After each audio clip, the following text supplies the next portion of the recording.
All right, guys. So this week we're talking about fact and opinion. Remember, facts are something that can be proven to be true, regardless of what you think or anyone else thinks.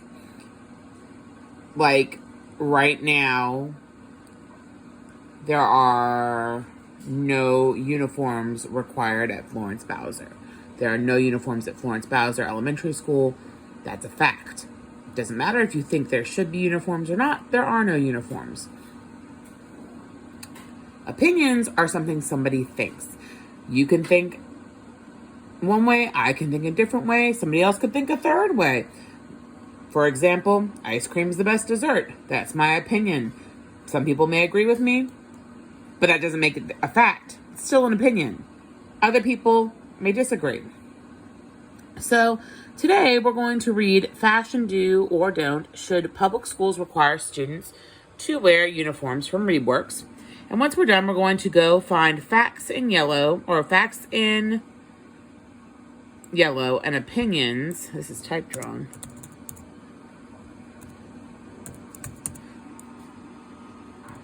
In green. What should I wear today? That's a question you might ask yourself in the morning. For some kids, the answer is the same every day: a school uniform. Officials in Elmira, New York, are currently debating whether students should wear uniforms in the next school year. Uniforms would contribute to building pride within our school and community, Elmira Superintendent Raymond Bryant told WR News. Elmira is one of many school districts across the country considering a uniform policy. That's a fact. We can prove it. They're considering a uniform policy, so we'll highlight that in yellow.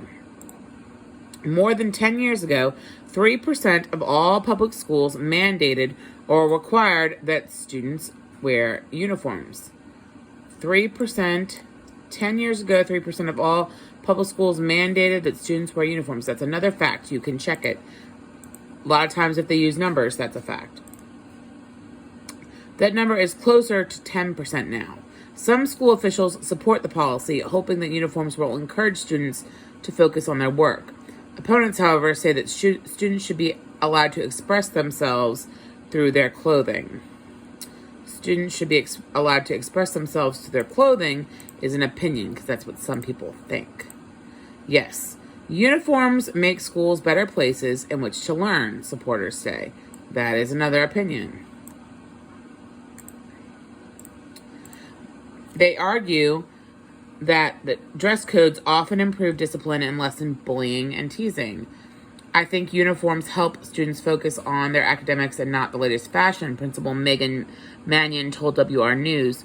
Her school, Rankin Elementary School in Akron, Ohio, has had a uniform policy since 1995.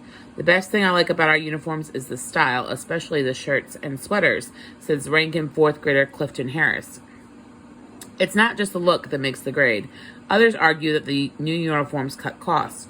You save money to buy casual clothes for home, adds Rankin student Asmer Epps. No, a uniform requirement violates or disregards the right to freedom of expression, say some people. That right is protected by the First Amendment to the U.S. Constitution. I think students should choose their own clothing styles rather than be told to wear a specific uniform. Fifth grader Kaylee Billibong from Aurora, Missouri told WR News. Her classmate Wade Fleetwood agrees. Kids should be allowed to wear different styles of clothes. Some parents are worried about the expense. Elmira would offer uniforms at a price between $16 and $26. What's the school district going to do for the people who can't afford them? Asked one Elmira father at a recent public meeting. So I gave you some examples, but you have to find at least 3 of each in the story. I hope that helps you while you're working today on finding fact and opinion.